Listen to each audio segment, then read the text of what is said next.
as the spokesman of that church, Yes. you are now in charge of saying everybody in here believes, thinks, feels, and says the same thing, when that's absolutely not the truth, man. Yes. Or woman of God, whichever one you want to be. Yes. You need to make sure that when you get up there and speak truth to power, that it's actually rooted in the Bible, it's actually truth, and it brings forth change in the power dynamics that be. You need to do that. You stick to the preaching. Just dribble your basketball when it comes to preaching. Y'all dribble y'all basketball when it comes to preaching, and let the professionals handle what is necessary. Today we're talking about politics. So DK, who you voting for? Who you voting for? Don't tell us. Don't tell us. To be clear, I'm not going to prep this. I would never tell y'all who I am voting for, but I am open in this space to discuss social media and politics and its impact whenever you're ready. Yes, sir. Well, and DK, I'm gonna take you back to my early days as a social media pastor, probably 14, 15 years ago. And I was in charge of our church's social media. And our pastor decided that he was going to start posting on Facebook during the debate because he had some strong opinions. And you better believe 8 a.m., we were the biggest church in town. 8 a.m. the next day, the news trucks are out in front of our church wanting to talk to our pastor about his political opinions that he posted on Facebook. And I want to be very clear, I love this pastor and his intentions were good and he knew better. And then he went on to not just do that, he went on to actually even say something during his sermon that got us in even more trouble. And he felt this burden to, based on his opinions and, of what was going on politically and what was going on in the presidential election. And he couldn't not say something in his mind, but man, did it create drama within the local media. It created drama in our local congregation that had a diversity of people in the congregation that didn't see things the same way that he did. And it was a mess. And so I have scars from that. And so this is attention, DK. We're in social media is being dominated and will continue to be dominated for the next 6 months, or how much longer we have in this presidential election. And a lot of pastors feel like, hey, I have, the Bible says this and like this, I don't even want to talk about politics, but it's like they want to talk about it and they're not sure how to talk about it. And I don't know that we have the right answer, but we want to talk about our experiences, our thoughts, our concerns, and, all of that when it comes to how do we effectively navigate this politically charged climate as a church and with our church social media accounts and within the comments and all of that. So DK, what are your experiences and thoughts when it comes to politics in general and churches with social media, and how do we approach this? This is going to be a very candid and open podcast, so y'all lean into this. For me, I'm going to talk about it from a pastor standpoint. From a pastor standpoint, you have a responsibility first to God, then to the local fellowship in which you're called to do what I would like to call, and I've heard it from Dr. Freddie Haynes and or Simon Sinek, and that is speaking truth to power. Yep. And what that means is standing up for what's right and telling people in charge what is what. And so some people will take that literally and speak through their political lens versus speaking through one that is rooted in biblical truths. And so for me, I want to stand up for the widows, orphans, and children that are the lost, least, and left out, as the book of Amos speaks about. But when it comes to our politics, some people can't seem to separate their personhood, their occupation, from the actual politics themselves. They see this as this all-inclusive thing versus us being diverse. And so I can tell you straight up and down that pastor was hell bent on proving a point, and I am not knocking the pastor because I don't know him. Niels didn't say his name, so pastor, please don't call Niels or email. Call me. I'm here for it. But he did that to prove a point that this is what God is saying. And it probably isn't what God is saying. It is more of this is what you want to say. And so as the spokesman of that church, yes, you are now in charge of saying everybody in here believes, thinks, feels, and says the same thing, when that's absolutely not the truth, man. Or woman of God, whichever one you want to be. You need to make sure that when you get up there and speak truth to power, that it's actually rooted in the Bible, it's actually truth, and it brings forth change in the power dynamics that be. You need to do that. So when it comes now I've set the stage. So when it comes to that, I've seen pastors walk in and say on certain days of the year, like 4th of July, we want to see a post go up that is flagged and red and white and blue. But when Martin Luther King birthday come around, oh, we don't really want to talk about that. That caused so much divisiveness in the church. And I'm saying to myself, you just made, in your pastoral position, you made a political stance about what we gonna post. Pastors, get the hell out of those rooms that's making them decisions. You stick to the preaching. Just dribble your basketball when it comes to preaching. Since y'all want us to dribble our basketball, y'all dribble y'all basketball when it comes to preaching, and let the professionals handle what is necessary.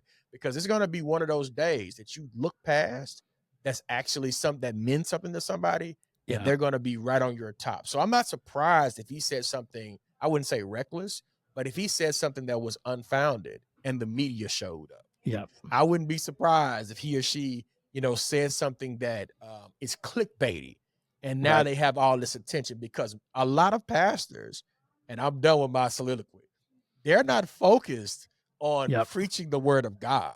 They are focusing on how can I drive the YouTube numbers up, because to me, that results to more eyeballs on what I'm actually saying. And man or woman of God, that's probably not of God. That's more of you. And God knows how to take his hand off of people that's taking advantage of his people. And I want to talk about too, because we've got 3 platforms that I think are worth talking about here. Sure. And one is the church's accounts. Absolutely. One is the lead pastor's account, which is probably the biggest representation of the church. And then the rest is the other staff and volunteered leaders. That's good. And I think that we have a responsibility to all 3 of those in different ways of how we manage those, how we, guide those, even encourage those. And it gets really complicated. I think even more complicated in our staff and volunteers, because these are their personal platforms to share their thoughts and opinions, and they're people, in society and that's what social media in many ways is, for this kind of public dialogue around topics and issues. And so it is complicated, but I recently, I want to share this. One of my ministry heroes, a guy named A.R. Bernard, pastor here in New York City, such a legend. And he was challenged in a pastor's gathering I was at with him recently by somebody saying, how could you let this politician on your platform on a Sunday morning? And his response was one of those, I was just like, this is one of the many reasons I love you. But he said, look, I believe that our people should be able to hear from these leaders directly. And I believe that if they can't hear from them direct, because all they hear is the sound bites through, mass media generally.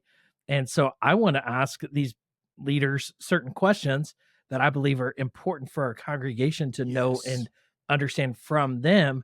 And he's like, it's not me supporting them. It's not me saying to my congregation, you should vote for them. It's me saying, we as a church have enough influence that this leader wants to come and speak to you directly. So I'm going to take advantage of that. And I believe that I, as the pastor of this church, have taught my congregation well to run it through a biblical filter of what's right and wrong, and make the decisions for themselves based on that. And so he's definitely not skirted politics within his church, and he's also not sided anywhere. So he has said, like, all of these politicians I agree and disagree with in different ways. that I have on the platform, but there's none of them that I'm ever going to 100% agree with. And there's also none of them that I'm probably going to say, you can't even come here, because if they're nuts and way off, I want my congregation to hear that and know that.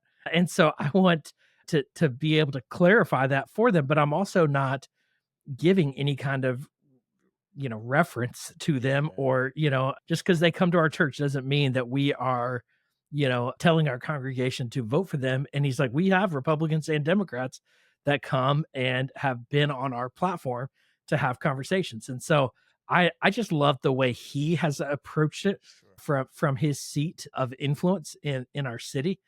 And so DK, first, let's talk about the church social media accounts. And so the corporate accounts, and you have things like you mentioned, we're going to make posts like Happy 4th of July. I saw a lot of churches posting that. Or you have things like posting about MLK Day, or you have things, that are just going on in society. And there's always this tension of like Christian nationalism, and how much do we end up overdoing that, underdoing that. And then what often happens, I haven't monitored it, but if you post Happy 4th of July, you're going to have people potentially commenting their political opinions in the comments. How do you manage that? And so what's your thoughts on the corporate accounts for the church, and as political dialogue begins to happen within those corporate accounts? Yeah, man, I feel like corporate accounts are just that. They are to represent the body as a whole. If there is a That's good. certain lens in which that pastor or that staff member would like to go in, then we can openly discuss that. But I would also point them and say, hey, this is a slippery slope. If you Yep. start, if you comment on one political, not one holiday, we don't say politics, one holiday, you are now responsible to comment on every holiday Yeah. that is out there. Do you want to get into that? Or are there particular holidays that, hey, we don't care what nobody says, these are the ones that we're going to highlight? Yep. Also, I think what also matters is context, right? So Yep. in Texas, people feel a little bit differently about 4th of July and Juneteenth in Yeah. Texas. Okay, Yeah. that's a big thing here. Where in Yes. DC or on the East Coast, people feel a certain way about 4th of July. Okay, Yep. so should I personally push my political view on you? No. Yeah. If this is what you would like as a client, we're going to have that set up because it represents the context of our Yep. people. So when I'm Yep. managing that, or my team is managing that, we're thinking about our cultural context, where they are, how Yep. they want to be presented, what Yep. type of voice that they want to be presented in, and Yep. then we're going about it in that manner. So like I think National Day of Prayer, which is going to happen here soon. So some churches feel a certain way about National Day of Prayer because they Yeah. feel like it is super politicized, right? Yep. And so some churches are going to post about it and others are not. That is a conversation between your leader and the social media team, in which what we are going to present to the body. My Yes. hope, this is only my hope, is that your approach, ma'am or sir, is one that is balanced and represents every person's idea in your church. Yep. If it is just yours, then you should take that to your page so you can get whatever criticism you get on your page. This Yep. is supposed to represent the body, and we That's should good. do that in Yes. order and over everything. Representing the body is what's most important, not our political views. Man, that's so well said. I mean, I think it the way you worded that, of this represents the whole Yes. of our congregation.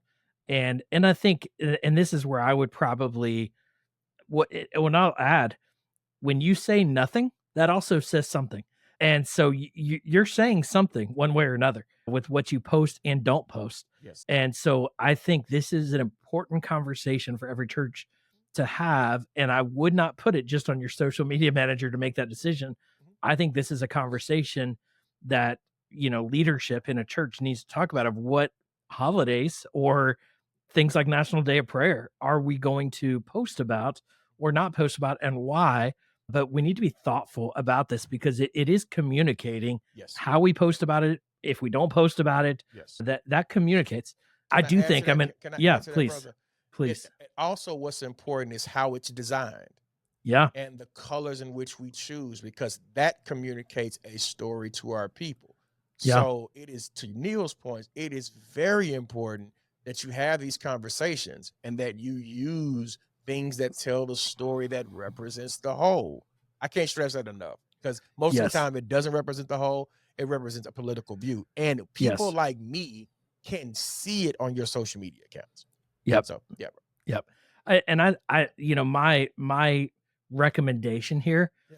is that our objective should almost solely be to encourage our people to vote.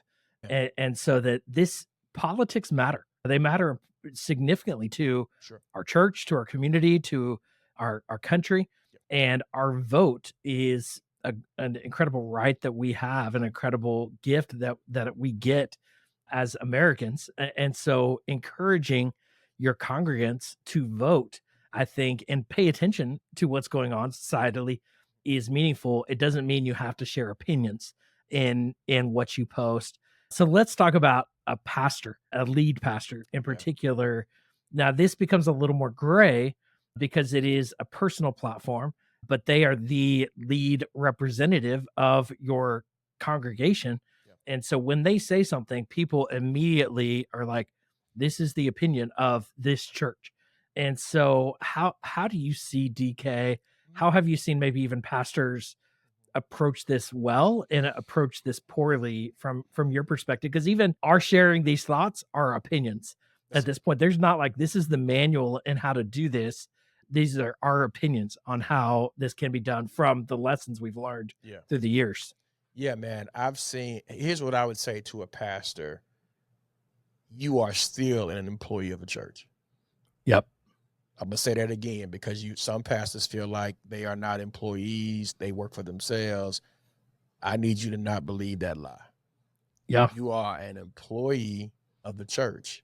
And since you are the employee, not only are you that, you're also the face of the brand. Yep. Okay. They may see a logo, but the next thing they're going to ask you, they're going to see their pastor and what that pastor looks like. Yep. So you're the face of the brand. You are the CEO of the church, and you are making statements that doesn't represent the whole. Yep. That is dangerous. Yep. That is absolutely dangerous. That is, I'm going to use some words, some language here. That is reckless. Okay. Right. And you're trying to prove a point under the guise of your religious belief. Yep. Did you poll your room? Is everybody in the room saying the same thing? Or is it just you? You got to be careful of that. So if I'm managing a pastor's account, I want to see lifestyle information. I want to see how you living, how you managing, how you living. I want to see you, maybe working out. I think Mike Todd does that. He shows himself working out. I want to see your everyday hustle and bustle, because I want to see the totality of the human being. I don't just want to see your politics, because I'm not really interested in that except one time a year, usually. Unless that's something that you're preaching all day, every day, which is crazy. So that to me, that should be representing balance. That's the word I want to use for. If I am a pastor, I'm in the first chair. I want to represent, as you said with A.R. Bernard, I want to present balance to people, that when you see me, that's what you feel. You don't feel me to the left or to the right. I'm right down that middle, and I am balanced. And so that's what I would say or suggest for pastors. And I know there's some pastors, hey, man, you just can't help yourself. You just got to say it. God is telling me to say it. God ain't telling you to say nothing. Get over there and sit down somewhere and trust the professionals to care for you so that you can have longevity. Let me tell you something. Every pastor I've seen who stick their noses and necks out there in one direction, they always pay for it in the other direction. You want to be careful when it comes to that. I mean, I think careful is the right word here, because it is, it's especially if you're posting a lot, people are paying attention to what you're saying. And so, but they are identifying it to a person, not necessarily directly to an organization, but it's going to come back to being directly tied to an organization or your organization that you lead. And so I think it's important that we're really thoughtful in what Yes. we're posting, how we're posting it, and what we're just how we message these things. Yep. And one of the things I would really encourage you as a leader to do is, and one of the things we did with our pastor was we just encouraged him to basically take away the keys to your social media accounts Please. for 6 months. Yes. And because you're going to be tempted sometimes to, like, I just am very passionate about this thing. And what we do is like, hey, can you just run this by a handful of people before this gets posted? And and if you're concerned that they might say this is a bad idea, then you know what, it's probably a bad idea. And so just keep yourself out of, you don't want the fallout from that. As passionate as you might feel in a moment, it might hurt you more than it gains the benefit that you perceive that it will in that moment. And at the same time, it might be a good thing to post.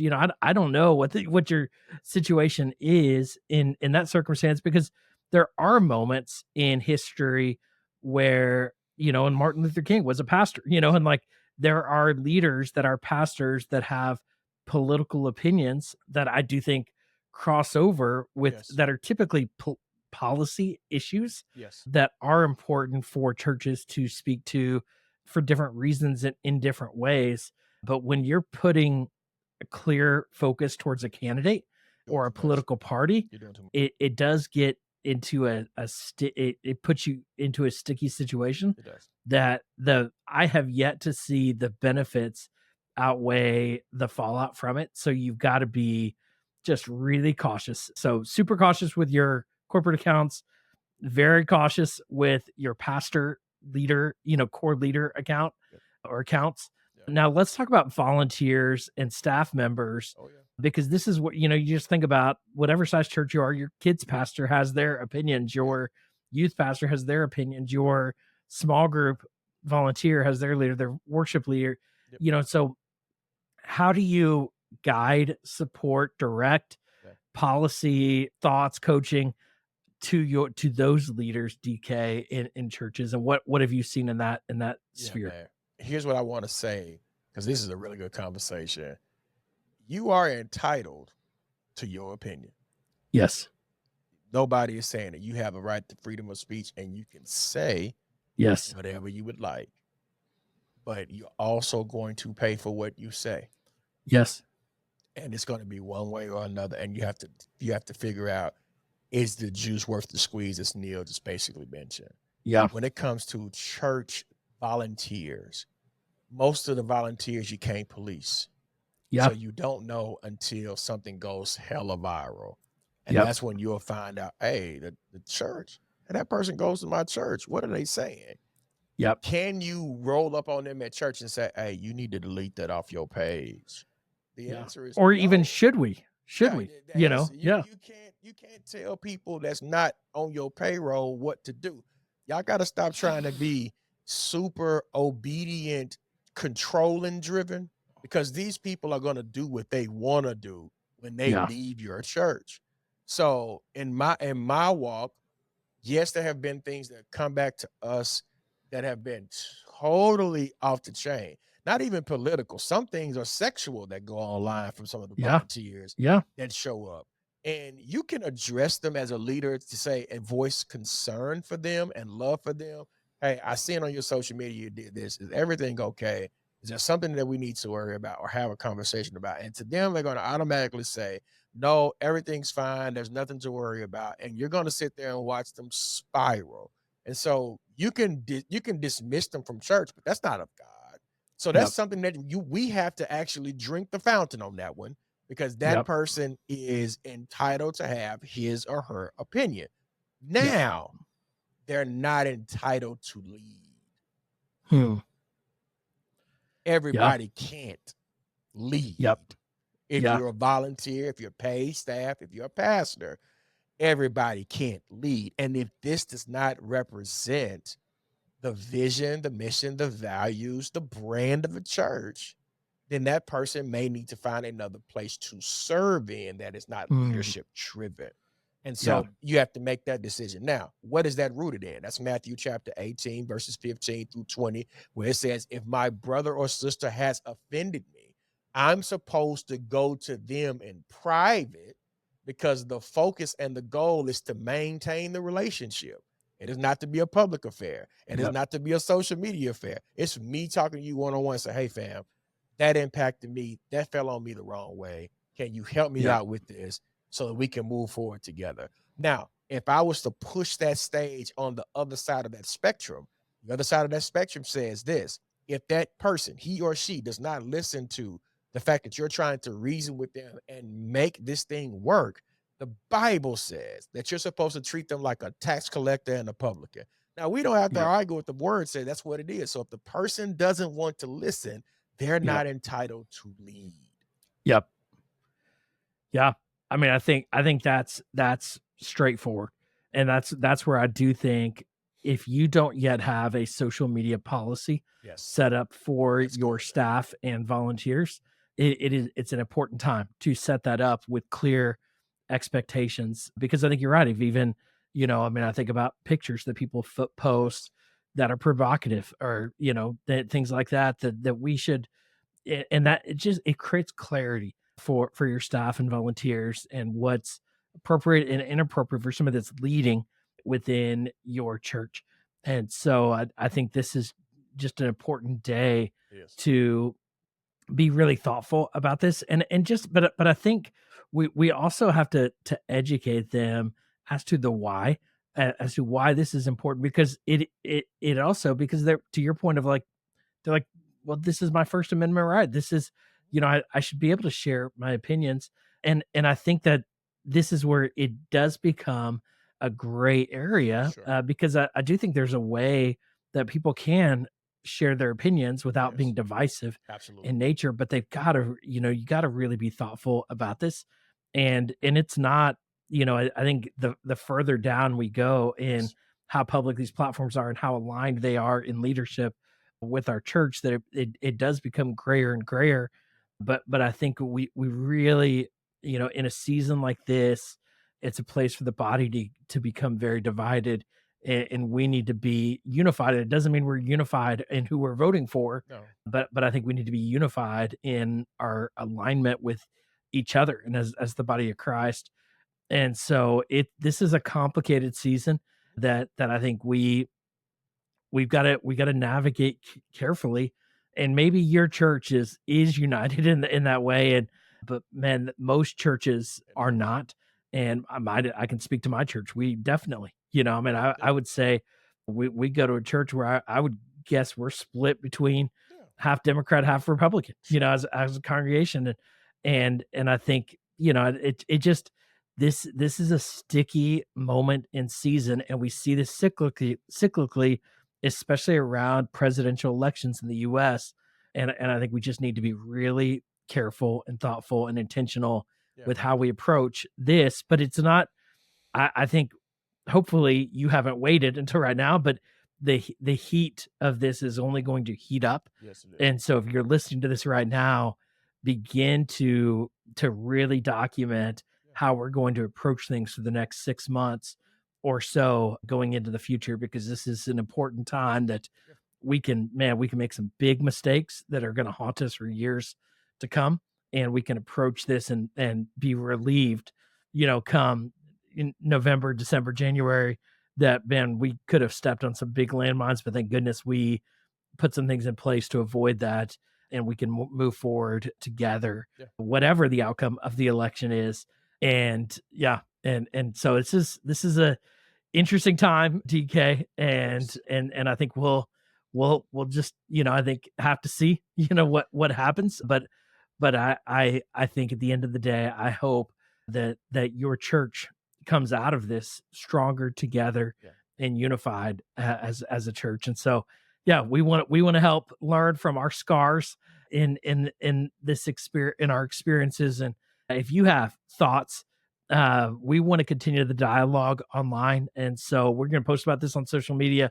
Obviously, we're not talking about who to vote for, No. anything like that. We're talking about how to navigate Yes. this political climate and context that is dominating the social media realm right now, and will continue to. And so, yeah, so this is an important time. We appreciate you listening. We appreciate you being a part of the conversation. And so, DK, thanks for your insights and thoughts. Thanks for listening.